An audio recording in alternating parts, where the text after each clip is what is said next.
یہ تو اس سے پوچھو باپ سے کہ جو عید سے پہلے اپنی بیوی سے مشورہ کر رہا ہے کہ عید آ گئی ہے، اگر بیٹی کے گھر کپڑے نہ بھیجے تو اس کی ساس باتیں کرے گی۔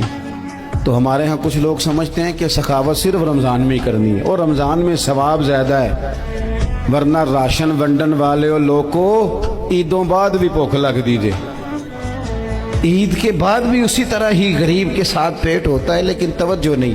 اب تو لوگ ایک دوسرے سے دکھ بھی نہیں کہتے، وہ کہتے ہیں دینا کسی نے ہے کچھ نہیں، اور تماشا الگ سے بن جائے گا۔ دوستو، ہم نے خود ایک دوسرے کا ہاتھ بٹانا ہے۔ جو لوگ صاحب ثروت ہیں، دیکھو ایک ہی باپ کی اولاد ہوتی ہے، ایک کو اللہ بڑا نواز دیتا ہے، 2-3 کمزور رہ جاتے ہیں، اس کو چاہیے وہ دوسروں پہ دست شفقت رکھے۔ ایک گلی میں سارے لوگ ایک ہی قبیلے کے، ایک ہی علاقے کے، ایک آگے نکل گیا ہے، اسے چاہیے وہ دوسروں کا خیال کرے۔